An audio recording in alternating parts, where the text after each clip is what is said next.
Now we can speak to Bradley Bowman. He's a senior fellow at the Foundation for Defense of Democracies. Thanks for joining us here on the program. Well, the United States has made it clear that it wants to pull out of Afghanistan, but its forces have been considerably reduced over the past few years. Do you think this move is more symbolic than strategic? Thanks for the opportunity to join you and discuss this important issue. I'll be honest, I think this is a short-sighted and dangerous mistake by the Biden administration. You know, as your correspondent said, we have roughly 2,500 to 3,500 U.S. troops in Afghanistan, more than double that number of NATO partners there. The purpose, why are they there? They're there because, of course, the 9/11 attacks were planned and launched from Afghanistan. And they've been there to prevent that from happening again. And for 20 years, they've effectively done that.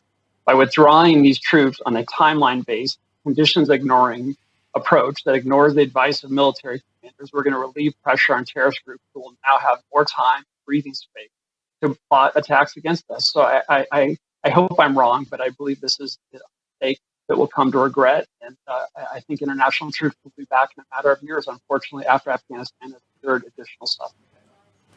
The sound, unfortunately, on you isn't that great, but we're going to persist because it is an extremely important subject. What message do you think this sends out from the United States? What would you have Joe Biden do?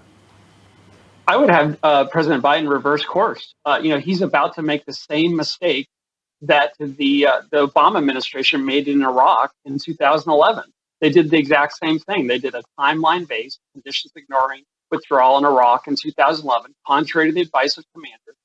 And as a result, we saw the rise of ISIS, ultimately the ISIS caliphate, and American troops had to go back. We're going to see the exact same thing in Afghanistan if they repeat that mistake. You don't think Afghanistan today is a better place than it was, when America and the Allies moved in 20 years ago? There's no question. Ask girls who are ask thousands of girls attending schools. Ask the women who are not being put in soccer stadiums and being stoned to death by the Taliban. There's unquestionably a better place. Not perfect. There's serious problems. The Taliban controls a lot of territories, especially rural territories, much to criticize. But, the question is not whether we're tired of the conflict. The question is what is necessary to secure our interests. And, I give the Biden administration credit. They're admitting that they're ignoring conditions on the ground, that violence levels are not down. They have not broken with al-Qaeda. Bin Laden predicted this years ago. He said, we can defeat the United States. We, the Mujahideen, defeated the Soviet Union in Afghanistan. We can defeat the United States. If you kill enough Americans, they will withdraw like they did in Vietnam, like they did in Somalia, like they did in Aden. We're about to provide a major talking point to terrorist groups around the world that they will use to recruit and radicalize terrorists. And that will affect, unfortunately, all of us, all democracies. Bradley Bowman, I'm afraid that's all we have time for from the Foundation for Defense of Democracies. Thanks for joining us on the program.